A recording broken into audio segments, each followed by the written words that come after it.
Hello, and welcome back to another episode of Podcast Assemble, the show where you come for your rambling geeky download. My name's Tommy, and I am delighted this week to be joined by a very special guest.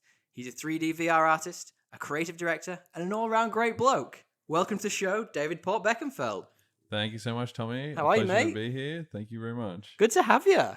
Good to see you in the flesh. It feels like forever we've been messaging and trying to get this together. I know, yeah, we finally got together. We made it happen. Got the movie locked down. Tell me about the movie. Yeah, I'm in my best outfit. I'm ready to go, man. Just for everyone, he's actually wearing a Romeo Must Die t-shirt, which makes me very excited. Spoiler alert. Spoiler alert. I'm kind of hoping we talk more about you than we do about the actual movie, though. Yeah, well, I'm happy to do a bit of a balance of both. Yeah, perfect.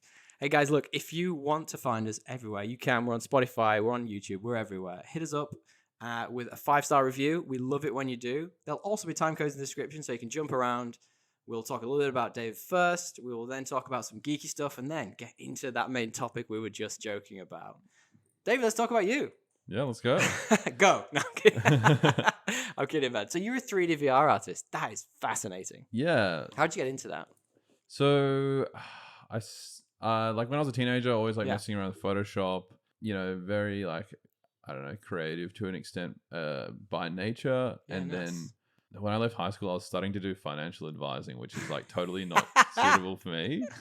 That is such a rogue thing to be Well, jumping I think from I was one kind of to the like, other. I'll earn the amount of money I need for life, and then I'll pursue my passions or something. Actually, very smart. But I don't know. Very I smart. think it's kind of like when people do an arts degree and they're like, I don't know what I'm doing yet, but I'll work it out. That was literally me. I there you did go. a degree in fine art. Not many people know that. There Probably you not go. even our That's sick. listeners. My initial degree was fine art, Okay. and I left university thinking this is amazing. And then 5 years later, I was like, "What am I doing?" Because I just Yeah, right. Well, couldn't you have get a some job. beautiful paintings here. So Well, this is my style. This is how yeah, no, it's a beautiful abstraction. I love it. I wish I could paint that well. Yeah, I mean, it takes control to get to that level of abstraction, but Absolutely. yeah. But, I mean, your work's fairly abstract. yeah, it is. So I was obviously not happy with that. My mum sat me down and she's like, "What would you do every day for the rest of your life if money wasn't an object?" And I was like, "Oh, I would just play in Photoshop and I would just make things." Yeah, wow. And she was like, "Well, that's what you need to do." That is a good mum. I appreciate She's a great that. mum. I love her so appreciate much. that. Shout out to Susanna, my mum. Love her with all my heart. And so then I applied for a Bachelor of Applied Design, major in digital media. Cool. Went to uni. Met some wonderful friends in uni that I still work with today. Oh, awesome. And All in the creative fields? yeah, all in the creative field, mostly 3D digital media that's design fun. and art. Yeah. And a part of that course was 3D. I didn't quite take to it in uni. Okay. Later in my career, after doing a little more graphic design stuff and trying to experimenting with expressing myself artistically, started to get back into 3D. Yeah, wow. Around 2016, GPU-based graphic cards came wow. out to power Yeah. of rendering software, particularly Octane renderer. And then I got into that, and it's a lot more responsive way of working, really beautiful lighting results and things like that. Yeah, that's awesome. So, and then I started kind of experimenting with making my own art more. Then a year, 2 years after that, the Oculus headset came out, Yeah. and I started using that. And it's software that you can put on a headset, Yeah, it's fun. hand controls, and VR sculpt physical kind of creations. I do kind of ceramic looking sculptural stuff in that software. So actually, I used to work for a big tech company, and we had one of those in the office. And then the very original versions that were just for I don't know, just for big businesses or Was it the Oculus Dev Kit? I remember having that pretty when it much first came. Pretty Yeah, much, right. yeah. And it was fascinating. So you had the thing where you could zoom into planets and stuff, and oh man, it was so fun to play with. Yeah, sick. Yeah, that's awesome. Yeah, I think you saw obviously the Apple Eye. Oh yeah, the Vision new Pro one. Yeah, thing. I the don't one even that's know if- hideously expensive. Yeah, it's $3,500 US. Yeah, cool. Not gonna be getting that for a good 10 years. No, yeah. I think it's kind of a replacement for a computer for some people. Maybe. I don't know if I'm the target demographic. Looks great. Neither. I'm sure it'll function well. Saying that though, you know what's funny? Just the other day, me and the partner were talking about this, and I was looking, and you can still find Google Glass out there in some places. Do you remember them glasses that Google made? I would love to have that. It's only $1,000 as well. I was like, Should I? I Shouldn't wonder I? how functional the experience is though. Like, Probably is it? awful at this point. Yeah, I don't because even know they're if it like was old now, right? Wi-Fi enabled, was it? It must have been. Maybe it has a SIM card or something. Yeah, Who knows? probably Maybe like an that. Apple Watch Probably situation. that. But Yeah. I was really like taken by your work because obviously I saw you at a presentation effectively, and yeah, just how cinematic a lot of it is. Yeah, I know, I it- appreciate that. and it really sparked the synapses in my brain. I was thinking like this has like so many links to the type of stuff we talk to in like just like a really heady, abstract, creative way. yeah, totally. And like, it's interesting to know, like, especially like with like kind of like the writers, the creative strike in America Yeah, at the yeah. moment, like the create 3D, VFX, like post production, like all of that stuff is so pivotal to Completely. a film, and like the things that we love to watch, and there it's such a bigger part than some people realize, Oh, and the yeah. amount of work involved is Oh, yeah. crazy. Well, like I was talking to someone in the industry just the other day, and they were telling me, I mean, everyone probably knows this, but like every single actor in Hollywood has some smoothing done, regardless of age. Oh, really? Like even if they're young, even if they're like super young, or all the way up to like a Tom Cruise. We yeah. were talking about Mission Impossible, the new one, just last week on the Yeah. pod. Shout out to that episode, and I was saying like Tom Cruise starting to look his age, Yeah. which he is. But if you see him in the movie versus what he looks like on the red carpet, Sometimes you see them in an interview and you're like, they didn't look that old in the movie. exactly. but I tell you what, Chris Pine, I don't know how he does it. He looks exactly the same in both, and I just have a massive man crush on Chris Pine. yeah. I mean, fair.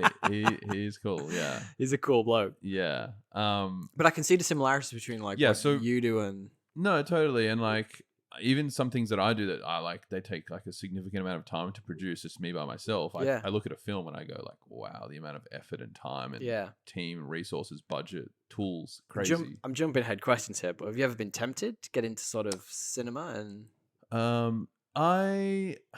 Well, to me, like a film in as a whole Yeah. is like the ultimate like compendium of creative works. It's like right? Yeah, yeah. writing, it's Yeah. DOP, it's photography, it's 3D, it's post production, it's Yeah. directing. There's producers. Like it is everything that is creative in one like Absolutely. package, right? Yeah. But then at the same time, it's like sometimes when you love something, if you make that your job, it's a bit of a dangerous thing. Like, yeah, I agree. and I also like having kind of the creative agency over like the things that I output, rather than being part of like being one cog in like a machine. Sure. Like it would be very like kind of very rewarding to know you're part of such an incredible Sure. production. But I like to be able to have an idea in the morning and I've executed it by like the afternoon or like the next It can be that day. fast. Some of your artwork. Wow. Yeah, some of it. It's Yeah, like it, like jamming it to a point and getting the idea from my head onto paper. Sure. And maybe like some of the things you're talking about with like my art being like having a cinematic quality. Like I really like slow animation and like Absolutely. Yeah. things that kind of take time to view. Very John Woo. No, I'm kidding. Yeah, no, yeah, exactly. Very unwoo. But yeah, like I think I don't know. I kind of like having my own like ability to be reactive like that. Well, was Yeah. Nice. and I also do like a lot of design projects. I have my own creative studio as well that I operate Yep. outside of my art with two friends called Synchronizer. And I should have asked up top. What are your socials so people can find you if they want to check out all this awesome so stuff? my primary way to find me is on Instagram. That's Yep. usually what I kind of invest most of my time in. There's just way too many platforms Oh, it's so many. to keep track of. Like So many. I when I see someone that has like an active Facebook, Instagram, Twitter, TikTok, I'm like Threads now. I'm like, how do you do it, dude? So many. But yeah, so you can find me at David Porte Beckefeld, David Porte Beckefeld. That's my handle, and yeah, Check it out. It's all the things I'm talking about. Like it's cinematic, it's artistic, it's beautiful. Very It's colourful. amazing. Yeah, very colorful. yeah, I guess the thing that led me to the question around would you ever think about, doing stuff for movies? I mean, obviously it'd have to be your own thing, clearly. totally, yeah. But it's the colorfulness and the like the brightness, and I don't know why my brain just flipped to like an Avatar or something like that. Yeah, where no, it's, totally. It's Shout out James Cameron. absolutely one of my all-time favorites. Yeah, It's got that quality to it where it's surreal in many ways. yeah. I think I kind of like creating things that look like they're part of like a world. Yeah. Okay. It's like Yeah. if you can see make that. something, then you go like, all right, this weird thing, what would a coffee table in the world this thing comes from look like? That's very Rick and Morty. And then totally, because it gets so meta. And Yeah. Ri- It just made me think of that episode. You know the episode where they're running through dimensions and it's like a phone with a coffee. Sorry, it's like a chair sat on a person with like a pizza for a coffee table. Yeah. Well, because I do wonder like what things that have never been created due to the way like culture and like humanity and mankind has kind of formed. Rick and Morty kind of gives you explorations into that, because you're like, what if pizza is furniture? I could imagine, just from what you're saying to me, you being great with one of the creative team on that show. Yeah, I would love to. Yeah, we've talked about this loads of times on the podcast. Apparently what they do is they write down random words, chuck them all down in 2 pots, and they pick one from each, and whatever it comes back with, they then create an idea from bridge that. between those. Yeah, so they create an idea from it. So like, I don't know, like they might get, well, like phone, like what was it, phone chair or whatever it is. It's probably how they got to like, and they're like, Morty, we're in phone chair world, and you're like, okay, Rick, like yeah. It's like, it's just like, how did they think of this? You can see that, absolutely. And you could all, like, when you put those bits together, you're like, oh my god, that's how that happened.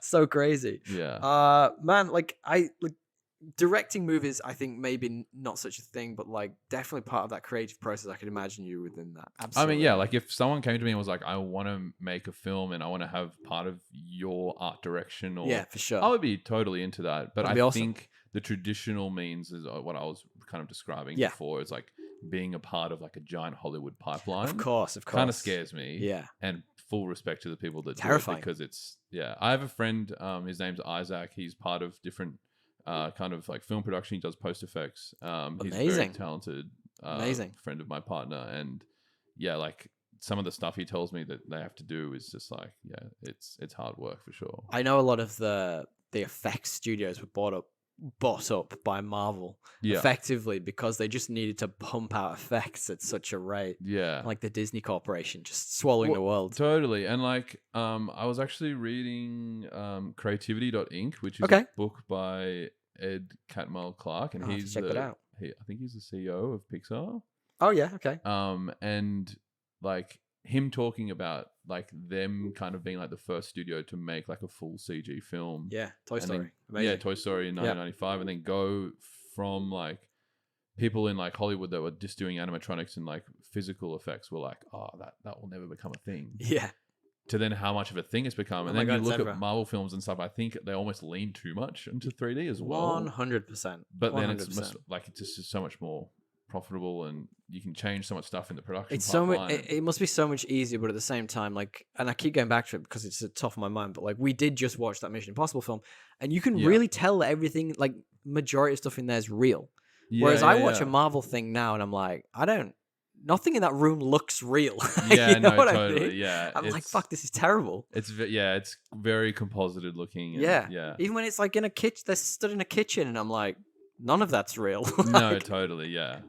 Like I was at my friend Dusty. We were at his house, and like his favorite film is Terminator 2. I love that film. And like he's got a massive VHS collection. Like he has this room called the Tape Tomb, and it's got like, I don't know, like, he sounds like a fascinating thousands of tapes. I'll show you a photo. Please. After, but he like likes to watch like Terminator 2 like once or twice a year, and we were watching it for his birthday, and like just seeing how much of it is physical effects, and like all my friends being like, oh, they really did that with like a truck off a bridge into like an LA canal, like chasing John Connor, and you're like, we were just talking about this. They did that. I think I was talking about this with friend of the show, Reegs, just a couple of weeks ago. Like, there must be a tipping point where like it comes full circle and we start having more of these physical things in movies again. I mean, it's the same reason why miniatures people and stuff collect film cameras, like absolutely, they start watching VHS again, like all that stuff. Like things will come full circle, just like fashion does, just like music does. Absolutely. We were laughing the other day, me and the partner. We went to is it Miss what? Miss G's? Miss G's. Yeah. We went to Miss G's, and all of the staff there were like sub 22. Like absolute maximum they were 22. But they were all dressed in the stuff I wore when I was like 14. Like the baggy jeans, and I was like, oh my god, that's so circular, right? It's like sometimes like I'll see people like dressing kind of like Jesse Pinkman, and that's like kind of like edgier, cool, like It is at the moment, contemporary though. fashion, and I'm like, I thought that was like not as cool, but Apparently, it is now. It's gonna come back. You Yeah, it know? all is. I was Yeah. just wondering a bit about your the stuff that inspires you, like Mhm. what, like the artists, the movies, like what, like Yeah. inspires your creativity. I I like I've always like I would love to like have my work in like a contemporary art gallery one day. I love playing with like the idea of like kind of setting that up in a very artificial way. Like I'll put my work in a gallery like Yeah. that, like rendering an ambition in a Okay. way is like kind of interesting to me. Always inspired by like, it's kind of cliche, but nature, like Yeah, for sure. the fact that like we're even sitting here with technology breathing as the result of a star exploding or something. I'm not Brian Cox. It's but, crazy. like that's a thing. Like, Yeah, yeah. and like nature did that. Yeah, The universe created like it will uncreate us at some point as well. it will. I'm sure Absolutely. it will. And this will be like lost on a drive somewhere. Oh, I in the mean, this will be ether. nothing. This is like a This is a speck, grain of speck of sand. sand. Yeah. Yeah. But there's something cool about that. And Nihilistic as well. yeah, also a bit of that. And yeah, so like nature, like I just love like abstract kind of shapes that look kind of like watery. Ah. They look. You are going very James Cameron on me here. Like that's when I say Yeah, Avatar, I can too. see it all You here. won't catch me in a submersible anytime soon, though. Well, not after the recent. no. But Oh, the ocean's terrifying as well. Let's not even go there. yeah. I like. Are you one of those people that will swim out in like the darker part of the sea, and you're like, oh, and you feel like that No. void, or you're like cool with it? I'll do it, but I just don't think about it. My Yeah. brain just disconnects at that point. I think. I used to not like it, and now I'm like, cool, chill, Oh, yeah. much more chill about it. But I'm one of those people that if Yeah. you're on a boat in the middle of nowhere, I'll be the first to jump in yeah, sick, yeah, cool, without question. yeah. I used to be not as much, but I am more now. But yeah, I think that would be my inspirations. Inspiration can kind of like strike you at any point. Like Yeah. you'll be walking and you'll see like a puddle kind of formed in a weird way, and I'll be like, oh, that's a nice pattern. I'll like take a photo of it, and I may sculpt something like from that, or I'll do like a weird AI generation. Because when you say sculpt, you don't mean like traditional. It's clearly like all VR.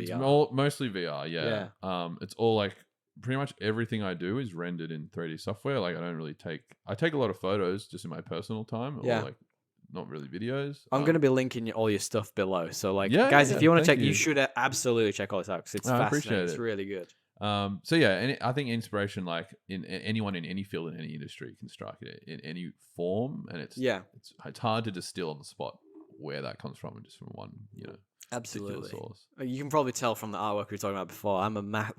I've always been big on like Rothko and Matisse and those like classic artists. Yeah, amazing. Like they've always like people once described my brain how I think of most people's brains. They work as in like, you've got a little dude in there with a bunch of filing cabinets and he goes logistically one to the next to find what he needs. Whereas mine's just pinging around like the Roadrunner or like Tasmanian Devil. And that's why I think that's where I get that from. And that's why doing stuff like this, sitting and talking and understanding like creativity. Yeah, absolutely. When you see a movie like I mean, it'd be nice to talk about if we could Oppenheimer, something like that. Yeah. Jesus, like that's so much. So fun I'm curious unpack. I don't know if you wanted to save Oppenheimer for a separate episode, but I'm curious to just get your like surface take on how you found it as two people who are fans of Christopher Nolan's work. Oh, well, we can talk about Chris Nolan a bit as well. I thoroughly enjoyed it. Thoroughly enjoyed it. Me and Dre were joking. My usual podcast, were joking around that I was underwhelmed by the sheer amount of nudity in it. I was promised there was going to be a lot of nudity, and there wasn't. Okay. I was like, what? No, there was like, it was really weird because before it came out, there were like all these press things saying like, oh, there's like 15-minute explicit nude scenes, sex scenes and stuff. And I was like, no, there isn't. That's ridiculous. Like, why would Chris Nolan do that? Maybe they're just trying to just create a headline. Probably. Thin air, yeah, probably. Well, it was like outside of the dumb jokes, like really good, really good. Yeah. Did you watch the 70mm film version or the digital version? No, so I was planning to. Yeah, it's really hard to find in Sydney specifically. I think the Orpheum in Cremorne are doing it. Okay, all right, I'll have to check that out. Far from me, which is good, but because we had to. I was trying to find somewhere, and it was like past opening weekend, and I was getting a bit like antsy. I just want to see it. Yeah, and the partners boss actually was just like, "Hey, I've got these 2 gold class tickets that I Oh, can no you gotta longer take go it. to," and she was like, "Do you want to?" I'm like, Like, are you "Yes." serious? Of course. Yeah. That's like my Do you second. know what I do in my personal Yeah, life? yeah. Yeah. It's like my second ever gold class experience, and I'm sure I've told this story 1,000 Yeah. times, but the first one was I went to see Avengers Endgame, which I still think is like, if you're into geeky movies, like the pinnacle of that. Yeah. So Uh, I ashamedly have not seen any of the Avengers. Wow. I don't. Good on ya. I know who Thanos is from memes. Yeah, dude. yeah, yeah. From Like, memes alone. that's bad. But yeah, I'm more DC Comics. Cool. I love Batman so much. Yeah, same. I'm not. I need to give it more time. I know that I will come to love it Sure. if I give it more time. My partner Jess, like her dad, is a massive comic book Right. collector. Like he has a whole room in the house Right. dedicated. I haven't got that many comics. I've only got a few over here. Oh really? But, Yeah. Sick. like I've been reading a lot of Batman comics lately as well. same. Oh, I'm cool. comics wise, I'm a DC guy. 100%. Oh, amazing! Dude, you speak my language. Love DC. Let's go. I actually really like random stuff. Like it's not random now, but like Invincible, for example. That Oh, yeah, I whole have read- run's insane. I have read Invincible. Yeah, like Insane. 10 years ago. I think Yeah. when it first came out. I remember. So like more niche stuff, I kind of like when it's not just like, oh, it's another, I don't know, Superman story. It's like, you know, like. Totally. But the movies wise, I think they just did something so unique, and like it may be past its peak at this point in terms of the Marvel stuff. But like, Yeah. I was sucking in so hard. Yeah, right. So hard. Well, I was gonna say like his favorite is Spider-Man, and like yeah. I'm never like I remember like Spider-Man as a kid, but I want to give it maybe another crack soon. In the comics. Yeah, comics, movies, like whatever. Yeah. Like I really like Spider-Man in pretty much any format, and I know it's kind of like Is he your favorite superhero? the Vogue thing to say. Probably not. Okay. I'd probably still say Batman. Hell yeah. Just because he's the OG. He's the one I grew up with. Like Same. Batman animated series in like Dude, the yeah, 90s. yeah. Hell yeah, that was awesome. Dude, I'm such a weird person. I'm like a YouTube at 3 a.m. Same. weird video. Same. I watch more YouTube than Netflix. Same. I've got YouTube Premium, Same. and like my Netflix will expire, and I'll forget. And I was watching like a video of someone like with a camcorder like going through Toys R Us, and it goes for like an hour. Oh yeah. And like That's so in the random. late 90s. Wow. And like in the mid 90s, I think. And like I saw Batman animated film like toys, and I was like, I never got that. Or I swear want I asked that. for Christmas. That's so And, like, good. yeah. Batman animated series, amazing. Mark Hamill's Joker, Amazing. sick. Amazing. Yeah. Then there's also like some. He's done a surprising amount of comic book stuff. He has, hey, yeah. More than you'd think. He must be a personal fan to an extent, surely. Must be. He was in like the Flash 90s TV movie right. pilot thing. Yeah, right. They I did didn't know like a that. Flash TV show in the 90s, and it was like, I think the episode's about an hour long, and he was effectively, he played the Joker as Yeah. in one of the episodes. And it He's was nerd royalty at this point. insane. Like, Yeah. yeah. Yeah, absolutely. Yeah, yeah. Massively. Just to touch quickly, like what Batman comics have you been reading? Oh, I've gone backwards a little bit recently. What have I read? I recently read. It's right there. The Court of Owls. That. Oh, that I've whole actually arc. just started that. Right, The interesting. new 52, right? Let me know how you feel. Like Yeah, I really enjoyed it. It Yeah. was like, I think I just liked a new, different villain Yeah. because like he's got the best rogues gallery, hands down, Yeah, Like, yeah, sick. by like 1,000%. Yeah. But I think it gets a bit stale sometimes, no matter how many he has. Like you're always, it's this one. Whereas Yeah. a new one, I'm like, damn, that's amazing. But Yeah. I also just reread a couple of months ago now. But like, do you know Kingdom Come? Have you read that one? No, like, is it Batman? It's amazing. It's more of a Justice League than Batman, but it's Right. So it's like a future scenario where all superheroes that you know have retired because they're like, we can't save this world anymore. Basically, They're because just like, because yeah, there's a new right. generation of superheroes who are all super extreme, and like Right. they start to kill off the villains, and the people are like, yeah, why shouldn't they kill off the villains? Like regular folks, they're like, yeah. because they just come out of prison and they just start hurting us again.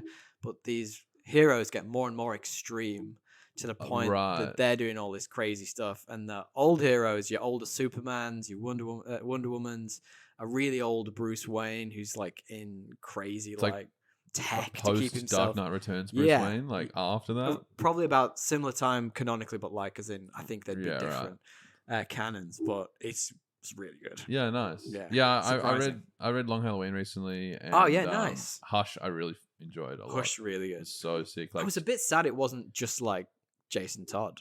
Yeah, Like, yeah, you know? true, yeah. I was like, this is just going to be Jason Todd, right? And then Yeah. no, I was like, oh, that sucks. Yeah. But yeah, Jim Lee's art style and that crazy. I'm a big sucker for a good art style. Yeah. I'm The art sucks me in so much. totally 100%. And like it's Naturally. you shouldn't buy a book by its cover, but like I do. Yeah, Big no, time. you do, yeah. But sometimes the cover artist and the Yeah. the actual comic artists are different people. Yeah, and it's not always the same. you pick it up and you're like, wait, that's not the art style I thought this was gonna be. Well, I get suckered into a lot of Hulk comics. I haven't Yeah, read a right. huge amount of them, but I'm always like drawn to them because the art's always so good on them. Yeah. I'm always like, whoever's drawing this needs to do more. Yeah, You no, know? totally. Yeah, Hulk's Marvel, right, as well? Yeah, I yeah. need to just give Marvel another bit more. Give of it a crack, go, I man. You think. might. Yeah. You never know. You might like it. Yeah, Hulk is kind of Australian if you count Eric Bana Yeah. as. Did you ever watch The Dry? The Eric Bana film? No, I from a few years heard ago? that.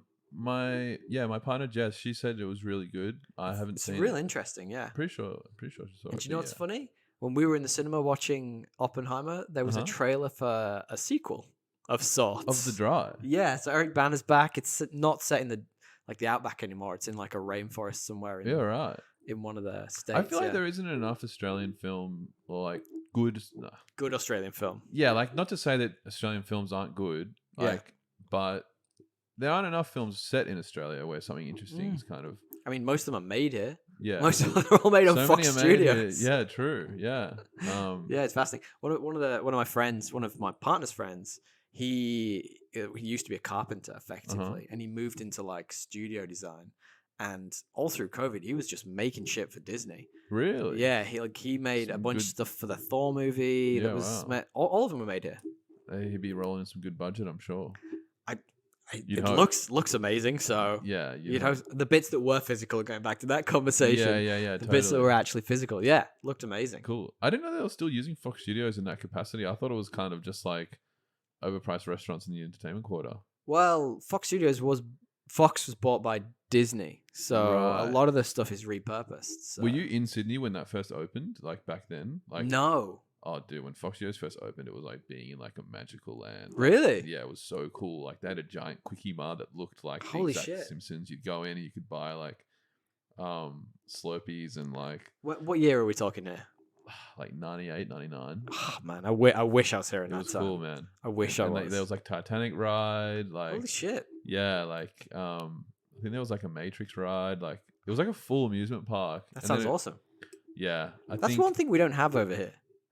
Like we proper don't have like a amusement parks. Universal Studios, No. or like The closest is Yeah. probably Japan, maybe. Japan. Yeah, Proper Disneyland. yeah. I've got a friend that went there recently and saw like the new Nintendo World. It just looked like Looks amazing. it was like being in like a 3D rendered environment. That's Yeah. like, the way that the props are created. It's Really? crazy. That's yeah. I've only seen pictures. I've not seen like yeah, it looks nuts. yeah. Yeah, It feels like you're walking into a Mario game. you literally. That's yeah. awesome. Yeah, yeah. I'd imagine. I saw someone made a hyper realistic Mario in Unreal Engine 4 or 5, whatever Oh, it that's was the cool, other day. dude. Unreal. No, it Engine's looked awesome. terrifying. Oh, really?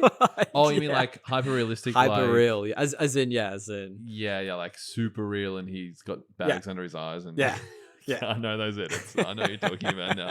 No, that's not cool. Sad Mario. yeah. I thought you were just talking about like Mario, but with ray trace lighting. or No. something. Oh, Right. that's pretty cool as That well. could be There's, cool, there's yeah. so. Getting back to the conversation about your artwork and stuff, like Yeah. what of that features into what you do? Do any of those features that come from gaming? What I'm getting at is like, Yeah. could you ever lean towards gaming? Would that ever be of something of interest to you? Well, like the software I use Cinema 4D and Redshift Renderer. Yeah. And then I also use like a whole bunch of like Adobe products as well. I think because you make decisions and then things get rendered and then you have to wait, and then that's like the final output is like Yeah. still images that are then sequenced as video. Okay. I'd have to learn something like Unreal Engine or Unity Yeah. to like create artworks or like projects that are like interactive in a real time Oh yeah. engine. Unreal Engine is getting to a point where it's like converging and meeting the point where like the stuff that I make and the interactive stuff almost looks the same. Yeah, it's crazy. I've tried learning Unreal like casually, Mm-hmm. spent a couple weeks like a few years ago, and I was like, oh, it's like such a different workflow. Right. I got my head around it, but things didn't look the way I was like hoping they would look. I think there was still quite a gap that I'd have to like Right. trudge through to kind of get And it gets to to a that point point. where creativity has been stifled by having to do all this extra stuff. Yeah, you're like, well, that it's like being a 3D designer, 3D artist. Like you're always like balancing like creative inspiration and like your art and design knowledge with the technical skills that you have to apply and learn and constantly keep Yeah. on top of software. And they made a new patch. I got to watch the YouTube video and see what changes are this month. Everything's like Like, that these dude, days. everything's like, oh man, and that's why sometimes like you'll meet someone like they've been using a tool that came out like 12 years ago because they're just like, I'm focused on making the thing, not like every patch and update and plugin that comes out. Every little thing that changes. months. Everything's like that these days. Everything, Yeah, everything, for everything. sure. But that's absolutely fair. Like I just, But I would love to do. I did Yeah. do a real time project with a studio called Secondary Bounce. Cool. They're these guys based in South America. And they do like amazing Unreal Engine stuff, like really beautiful contemporary work. And they did like a giant art gallery with a bunch of 3D artists, and everyone submitted something, and it was kind of like experience. That's so cool. It's on Steam. Oh right, nice. Yeah. It's my only Steam credit. Oh, okay, all right. So yeah, Let's get you a few more.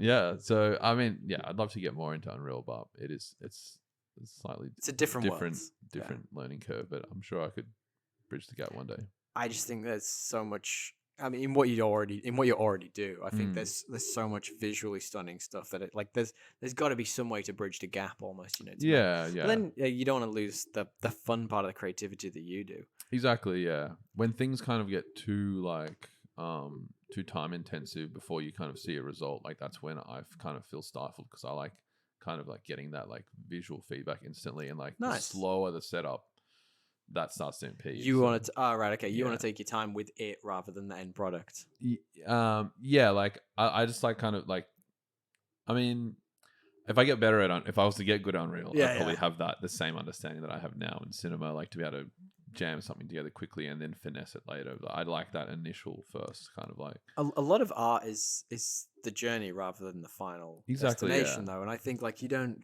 get that with like video games, like. Totally. Nobody plays Zelda Tears of the Kingdom and goes, "Oh, this dev did such great work creating the story for his sheath for his sword." You know what I mean? Like totally. So like a lot of it is like, and I get that. Like fine art's exactly the same. Everything I ever created it's more about the journey of creating. Yeah, the journey is awesome. Definitely can be stressful sometimes, but big time. When you're sitting there and like it's everything that you had imagined and it's polished and you'd fixed all the small tiny little things that are bothering you, and it is very rewarding as well. Because some of your more recent stuff has had physical people in it as well. Yeah. So I did these like portraits for like the artist, Splendor in the Grass. Like I was like last week. And basically I collaborated with a photographer. Her name's Lady Druniak, and her name's Alex, and she shot the portraits, and I set up like kind of like almost like a sandwich PSD where like the model is in the middle, and I'd set up like a bunch of different variances of like foregrounds and backgrounds and gradients and things, so that all she had to do was just kind of like drop in the artist for each portrait, and then I didn't have to be there for her to save those different kind of. That's so interesting. Yeah, so it's like a fun way of like making photos a bit more interesting. Yeah. Well, I mean, you almost create like a soundstage for these artists. Yeah. Like in like a 3D rendered way. Kind of like a filter in a way. Fascinating. Way better than a filter. Better than a filter. Come on, mate. Give yourself some credit. No, a filter's still real time though. Like, but this is more post production filter. But no, it does look cooler than a filter. So nuts these days though. Like filtering the like. The partner was doing a dumb one the other day. It was like an old person filter. Yeah, I've seen those. Yeah. So like I've played with way that one too as good, well. Way too good. And I was like, I think Snapchat's probably got the best facial tracking. Has it? Out of like Instagram and like some of the other companies. Like it's just like you can see it's tracking your muscles when you're moving something in your face. And, like it's crazy. It's almost like you've got the dots on you. Literally, yeah. Let's get a bit geeky then. Let's talk a little bit about. I know we're not talking. We are talking geeky anyway. Let's talk about movies a little bit. Because I'm intrigued. Because when we were setting this up, I asked you to send me like your top 5 films to talk about. So and I've got too many, and they're all so different. They're all so different. Yeah. It's fascinating. Do you want to talk to a couple of them? Yeah, for sure. So, obviously, The Matrix is massive for me. Fuck, that's so cool. I love The Matrix. I've got a great story I'm holding out till we do The Matrix to tell. Oh, really? It's the dumbest shit you'll ever hear. Like, I'll send you it when we do it. Okay, cool. So dumb. I'm keen to see. The Matrix. I said Reloaded because there is there is it's a long anecdote. I'm happy to go into it if you want to. But, Go, hit me. Okay, so basically, like my auntie Helen, like she's like she's such a particular person, very obsessive, like gets really deep into stuff, and like in the 90s, she was obsessed with Keanu Reeves. Like, Are loved we him all bits. now? I still am. Who Yep. not Beautiful man. Yeah. Beautiful soul. Yeah, he's such very lovely guy. And anyway, so I don't know if you remember websites like called like GeoCities, like really old like web HTML1. Like Yeah, okay, yeah. So she was on like a Keanu Reeves like fan group forum. Like this is like late 90s internet. Okay. And someone was like, "Oh, they're filming The Matrix at this location in Sydney. Like, we should, we believe Keanu Reeves will be there." And she was like, "Oh yeah, like we should go." And she told like me and my mom and my sister like we should go. And we're like, okay. And it was like in Wynyard. Don't tell me you're in the background of a shot. No, I'm not. I'm not in the movie. Trust me. Yeah, it's not that exciting. And then we went to this address in like Wynyard, and we were driving around. We didn't see anything, and then we saw a building with doors out the front open, and there was like 100, 200 people dressed like agents. Oh, that's so cool. And I was like, what? That's what so is going cool. on? Dudes in black suits with the shades. Yeah, and, literally, everyone yeah. like little like clones of Hugo Weaving, right? Amazing. You know what's actually funny? With the movie we're going to be talking about, there's some Matrix like inspired clothing in this movie. Yeah, true. There is to an extent, definitely. It's definitely got some influences. Yeah, that was that era though, like completely. The late 90s. Straight after the 1999, yeah. Yeah. So anyway, we got there, like we're seeing stuff, and then they're obviously filming inside the ground foyer of this building. Yeah. And then we're like trying to look inside. The windows are blocked out. Like we didn't get to see anything, and we're like, okay, well we should probably go home. Like there's nothing going on. And then this guy comes out with like headphones on, and he's like a producer or something, and he's like, "Hey, like I've got a son your age. Like you obviously know what's going on here. Like you want to come in for a little bit?" And we're like, "Yes." So then like my auntie and I go in. We get like there's like full film crew set up stuff like everywhere. Wow. And there were like these like there's like leather couches, and there was like makeup artists sitting on standby and stuff there. Like we sat down on one of the couches, and it kind of near the couches were like monitors of like previews of like the shot they were filming and stuff. Right. It's like a 3-second shot in Matrix Reloaded just before they go up into like a restaurant and meet the guys with like the white dreads. Oh, yeah. Literally like 2-second foyer shot. That's it. That's all they were filming. And like this was like a whole day shoot. No. Yeah. I couldn't crazy. believe the amount of time and effort that they had stuff going on for such a short That's shot. crazy. And I had no idea it was as much of it was in Sydney as it was. Yeah. Australia. I mean, so much in Fox Studios as well. Yeah, okay. Yeah. And then I saw a post randomly. I think it was on Reddit just the other day, and it was some guy had like a vacation to Australia, and he'd gone to all of the different locations. Oh right. Matrix had been That's filmed in. cool. It was taking shots from the first one, not Reloaded. Yeah. And I was like, holy shit! I think is that on idea. YouTube? I think I've seen that. I can't remember. I think I saw it on Reddit, but it could easily be on YouTube as well. Yeah, and like the Was in a iconic hole. like under the bridge scene, the central Yeah, station, yeah, like where yeah. they had the rain Yeah, going, and like they pulled the thing out of his belly button. Exactly. Yeah. The fountain where they see in the woman in the red Mum's dress. Place. I was there today actually. Yeah. And like, So many shots. freeze it. You notice the lady in the red dress. Yeah. Mate, that is such a good film. So, dude, it's so meta and so advanced, so ahead of its time. Did you watch the Reloaded? Not Reloaded. What's the new one? Resurrections. So I was really excited when they announced it. Me too. And then I haven't watched it out of fear that like I won't like it. Okay, I've watched it. I should see it though. I get the feeling it's gonna be one of those movies that a bit like Reloaded and Revolutions. Yeah, it's Matrix, the Reloaded, Revolutions. Then I can't remember the I last think one. you'll watch the new one back in like 20 years and go, "Oh, this is so meta. This is so interesting." Right. But now it's all quite zeitgeisty and a bit like, "Oh yeah, I get it." Yeah. Okay. Right. I liked it. I did not like it, and I kind of like the twist on the characters that I'm not gonna spoil for you. Yeah. I Didn't definitely love it. Jess and I were watching Matrix and we watched Reloaded, and then I think we're about to start Revolutions, and then we're gonna watch the new one. Oh, nice. So we'll finish that. Nice. I'm excited to talk about the Matrix at some point. Yeah, Such definitely. a good movie. Yeah, so I'll wrap up this story. So So yeah, we're sitting on this couch, and we're like, there's always like hustle bustle, like movie stuff going on. Oh wow. I look to my right on the sofa, and there's like Lawrence Fishburne dressed as Morpheus. Stop it. Carrie Carrie-Anne Moss? Carrie-Anne Moss dressed as Trinity and Keanu dressed as Neo. And Holy they're just sitting shit. there like just kind of chilling, like in full outfit, sunglasses. Oh, that's amazing. And I was like, whoa. And then like we were there for maybe like 5-10 minutes, and the guy's like, all right, guys, you gotta go. Like, hope you had a fun time. That's so good though. Yeah, and then we hung out outside for like a tiny bit longer. Keanu came out, and like I went up to him and like got his autograph, and he was like really nice, really amazing. tall. Oh, really? Yeah, he was a really lovely guy, like super soft spoken, very kind. I can imagine that. Yeah. Apparently, to be in Hollywood, you need to have a large head. I'm putting big quotation marks. Yeah, right. Because it films well. So like you've That's got to like apparently Tom Cruise, like he's tiny, but he's got a big fucking head. That's fat noggin. Yeah. Apparently that's what George Clooney, not the biggest guy, but he's got a big fucking head. So yeah, fair enough. Yeah, that's what it is. Who knew? Yeah, well, I could be a film star. I just don't have a big enough head. Why didn't they put Jay Leno in movies? Because he's got a pretty big noggin. Yeah, he was limited to TV. Career limiting head. Yeah. Maybe he was too big. Maybe there's like a limit. Maybe you've got like sick car collection though. I'm a massive car automotive fan. Are you? Okay. Which right. I've even made notes of the cars in the movie we're going to talk about. Holy shit! Really? Yeah.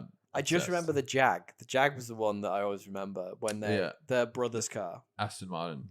Is it an Aston? Yeah. I thought it was a Jag. Oh, holy shit! That yeah. says everything it's about like my knowledge of cars. It's like a DB7 Vanquish or something like that. But right. But who's counting?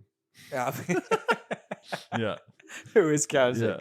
Finally, we'll talk about the movie in just a minute. Yeah. Just going a little deeper on your geeky stuff. When we were talking before, and you mentioned Magic the Gathering. Yeah, and man, I your love love Magic. for tabletop games. Tell me more about that, man. That's super interesting. Yeah, so during COVID, my friend James VDE, like he was like, "Oh man, I've really gotten into Magic.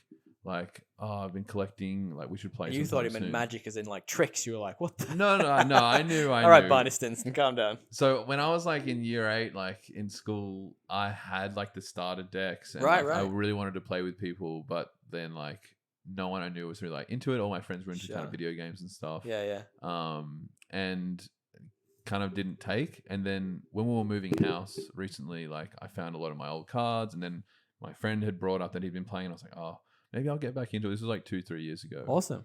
And then COVID was the perfect time as well. Totally, dude. And like the kind of like the most popular format of Magic the Gathering at the moment is called Commander, where it's 4-player instead of 2-player. Oh wow, okay. Yeah, so you get like a 100 card deck. It's a singleton format, so no more than 1 copy of each card can be in the deck. Okay. Whereas in normal Magic, you can have up to 4 copies of a card, you kind of draw more consistency. Okay. And then it's just like a really fun way, kind of like what we're doing now, where like you're just jamming out in person with friends, absolutely, having a laugh, order some pizzas, have some beers, and you just play 4-player Magic. Awesome. And it's kind of more visually engaging than sitting down and playing a game of Dungeons and Dragons, because that's kind of just very imaginative. Right. Whereas this is like, I'm gonna play like this spell, and like it's gonna do this, and you just get this little nice little artwork with it, and you know what the card's doing, and you're kind of strategizing. There's a bit of politics to like, if we gang up, and like if he attacks me, like can you protect me? And see, it's really fun, man. I've always been interested. I've just never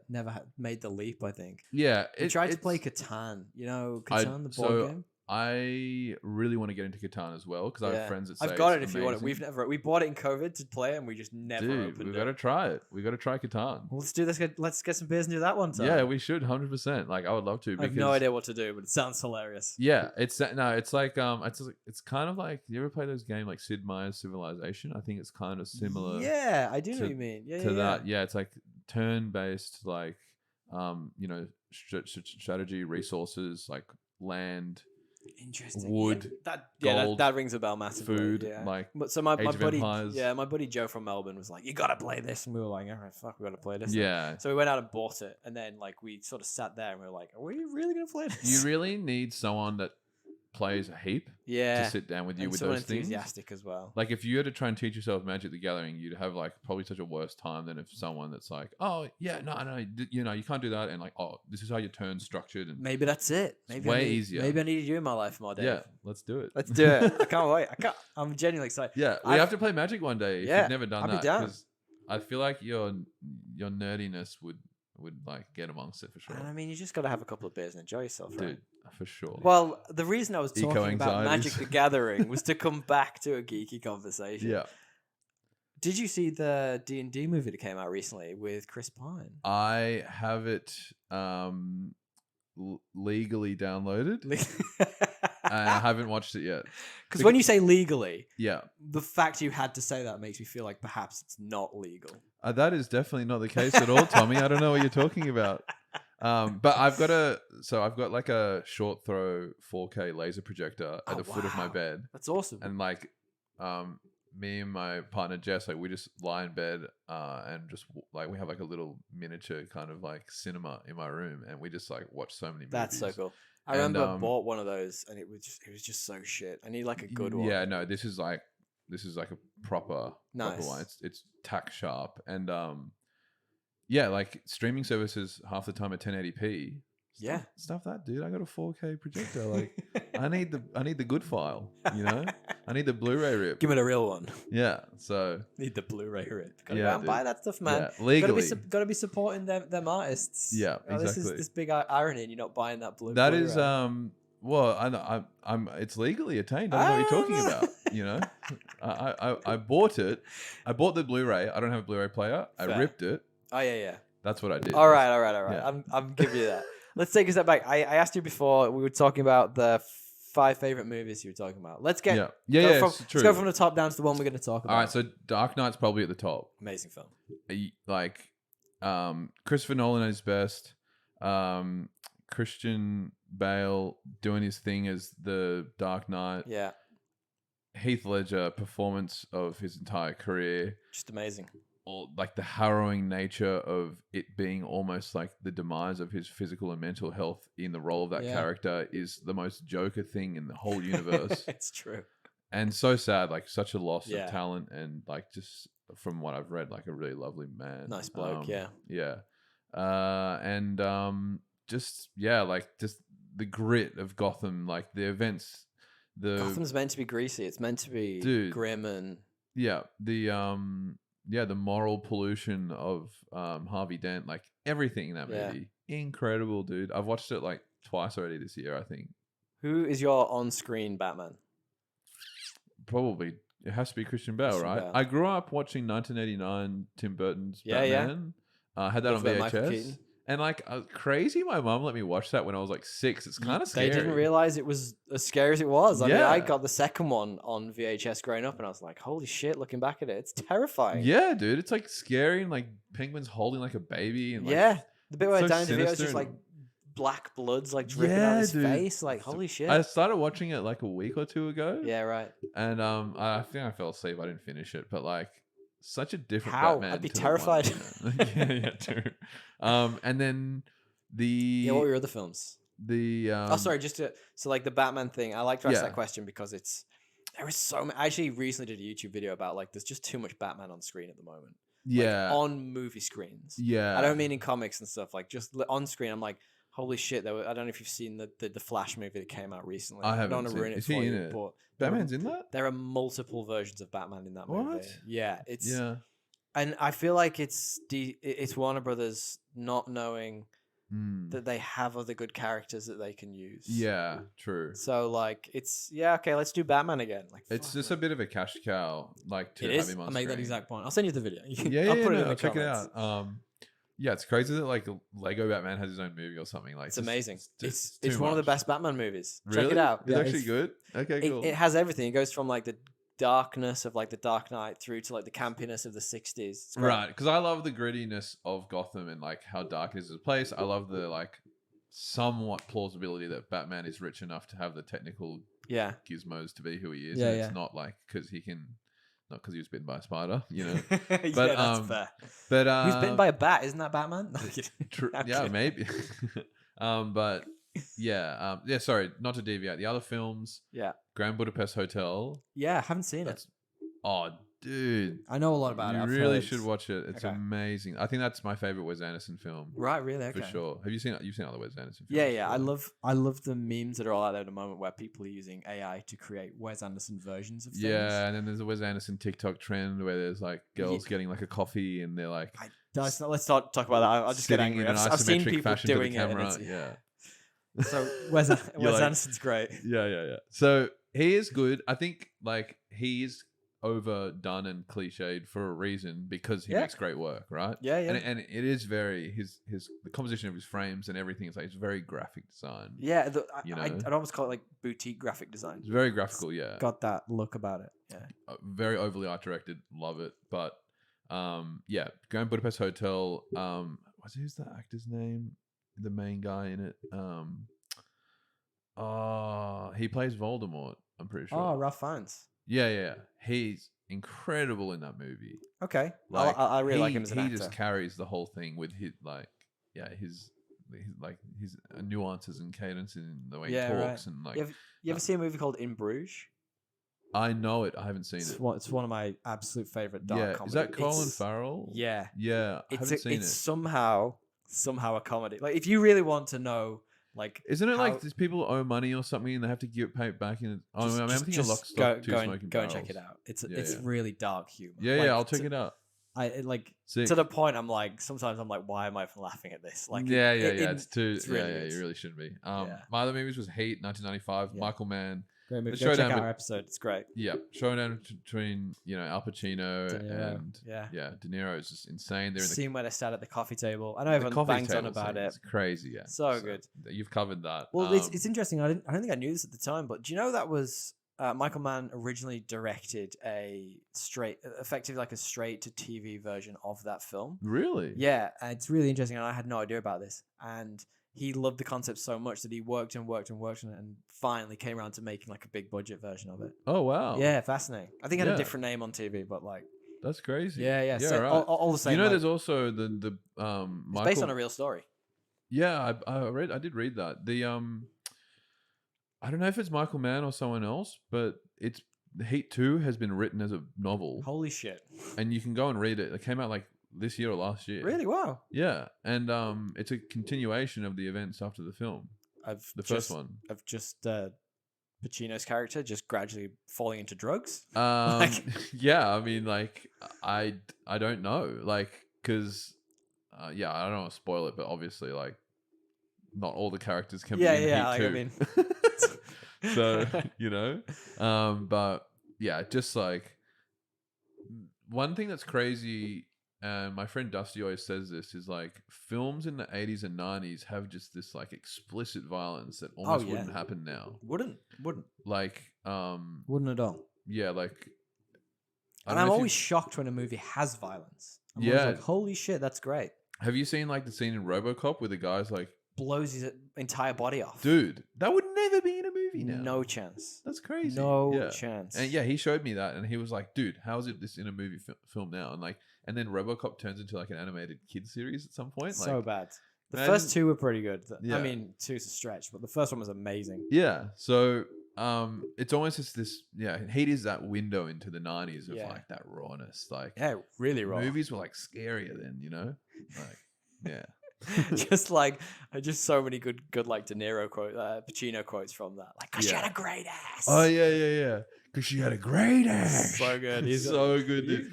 You've got some good impersonation. I got a few. That's Hank Azaria. He did like a GQ interview. He breaks down the "she's got a great ass" scene. Amazing. And your head's all the way up it. It's so good, dude. He's amazing. And the final one you mentioned was the film we're going to talk about today. Which do you want to preface it for us? Yes, I will. It is probably one of my most favorite films in the entire world. Romeo Must Die. It's got Jet Li. It's got Aaliyah. It's a bit of a rogue one, but I'm quite excited to talk about it. Yeah, I was glad that you were letting me indulge myself and go down this lane because looking at some of the other films you've covered, this is definitely a little bit of a segue. Well, so we have a bunch of different like anthologies on the podcast, and this fits nicely into like a couple of them. But like one of the anthologies we tend to do is movies from my youth that we want to go back to, and this is very much a movie from my youth that I want to go back to. So when did you first see it? Well, it came out in 2000, so I would have been about 13. So pretty much, I don't know if I'd have seen it in cinemas, but I would have absolutely seen it straight away when it came out. I didn't see it in cinema. I was too young. Yeah. I was 10 when it came out. Right. What rating was it? I'm trying to think. It's like M15. Okay, all right. Yeah. So I mean, like, I would have definitely seen it straight away when it came out on DVD video. Yeah.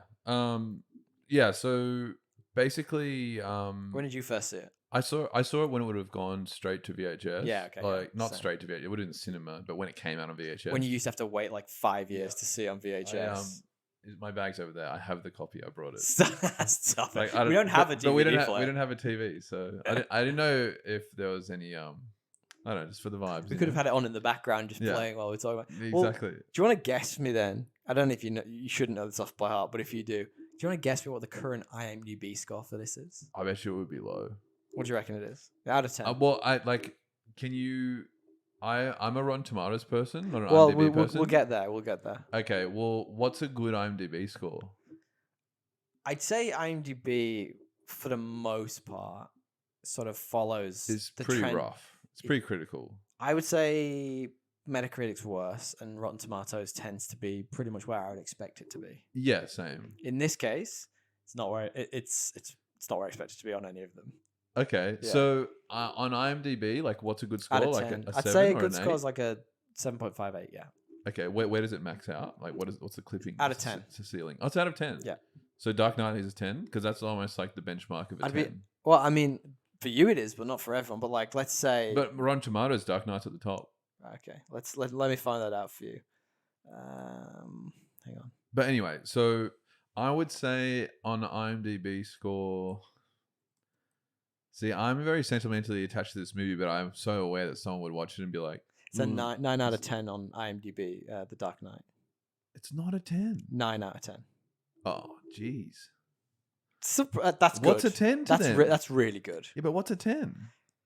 Probably some probably some old crap. Probably like La Vita y Bella or something. Probably, Like, yeah, you know, almost definitely. yeah, okay, right. Or like Casablanca or something. 100% Casablanca will be 10 out of 10. Yeah, Go on, okay. sorry, go on. What do you reckon? I don't know. It's probably got like a 4 or something. It's a 6.1. That's That's higher sick. than I expected. I'm glad. Yeah. Alright, nice. I was pleasantly surprised when I saw that, and then I saw the Rotten Tomatoes score, which I'm intrigued. What do you reckon? They probably would have done my boy dirty with like a 30 or something. It's a 32%. I was close. It's I was cold. close. It's cold. Yeah, you're good. Cold-blooded. And what do you reckon the Metacritic score is? Just Like a 64 always or tough. something.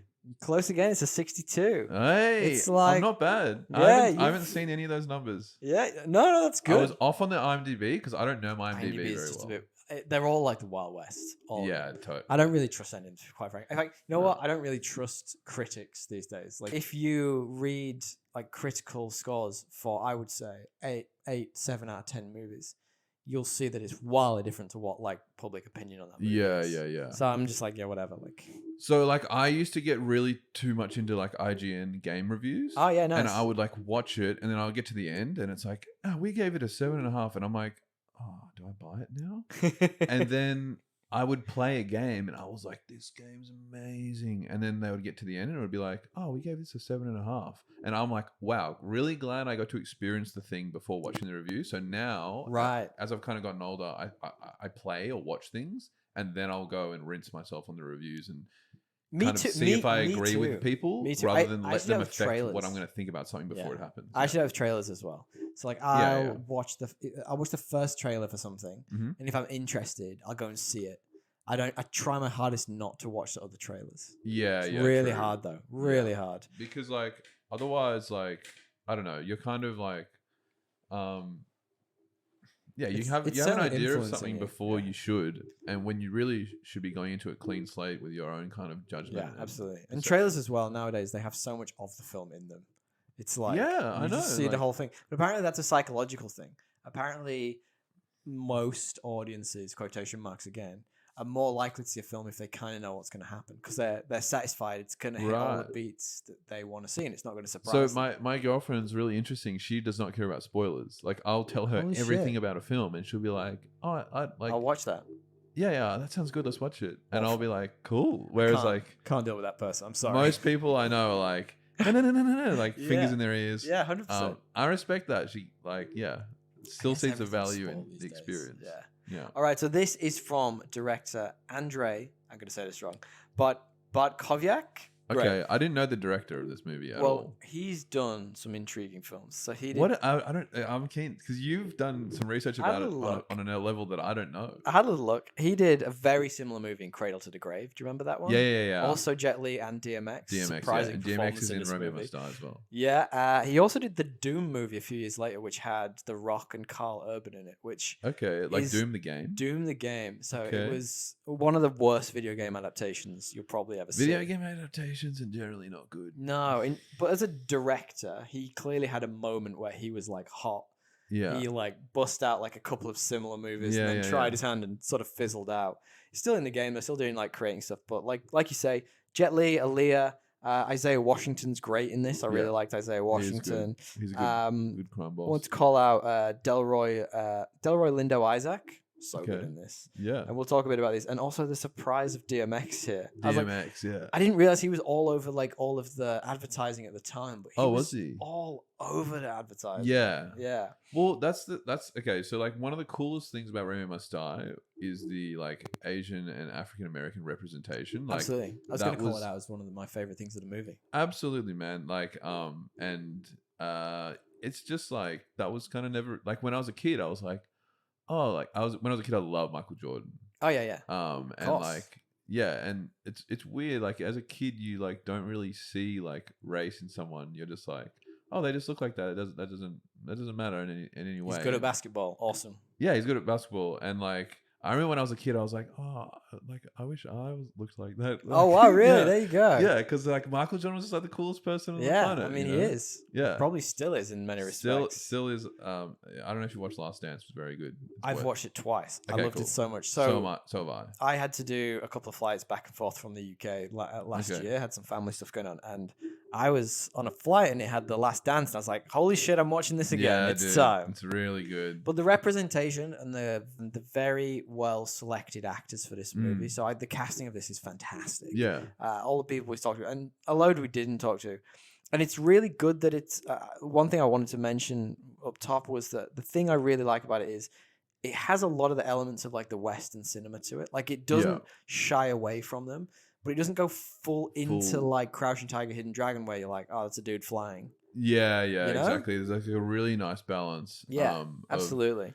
And like it's Trying to give me the plot overview. What happens? yeah. So basically, like so you've got Jet Li who plays Han. Yeah. And then you've got Aaliyah who plays Trish. Now they're both from like opposing kind of like crime families. Kind of like Romeo and Juliet. Kind of like Romeo and Juliet. Funny that, isn't it? But the weird thing is that there isn't really a romance between them, which Romeo and Juliet, like you watched probably Baz Luhrmann's one. Absolutely. It's so hinged on their Oh, yeah. romance. And like Jet Li and Aaliyah, like Han and Trish, they don't kiss.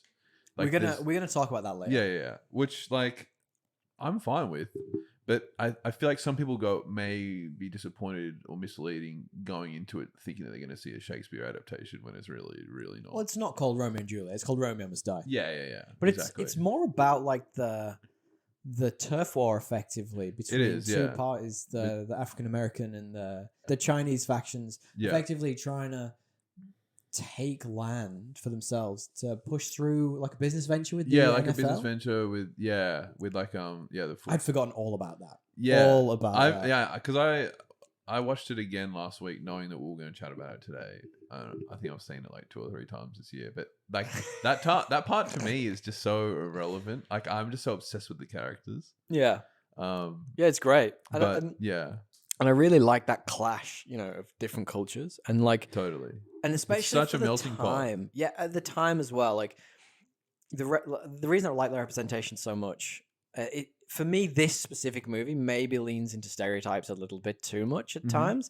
But I think that's just era. the times. That's the time. And we'll talk about that. But like that diversity in how they differ in their methods, but how they're so similar at the same time is what really makes this movie so interesting. For sure, yeah, 100% agree. And just that era, like I don't know, it's East meets West. The feuding families, like the kind of like 90s 2000s like luxury kind of like also like the way it's art directed in the settings, like you see the scenes of his dad, it's very like oriental, like he's in a beautiful kind of like Chinese garden But that's what Hollywood's taught us to expect, like a Chinese mafioso to be, to right? look like. So, And like, yeah, it's cliche. completely but, in the like, I best still possible enjoy it. 2000s way. Yeah, and then like like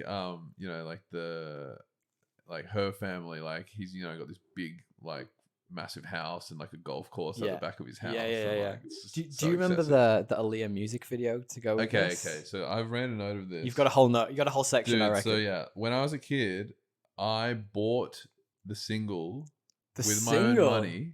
The Try I had Again the single. album, I think. You had the remember. album, Yeah, like yeah. her album. The With- Romeo Must Oh, Die album. You had for that song. Not because I wanted the album, because I wanted that amazing. song. Okay, so I couldn't afford the album when I was a kid, Right. Or like I probably didn't prioritize it on my list of Yeah, gifts. of course. Why would you?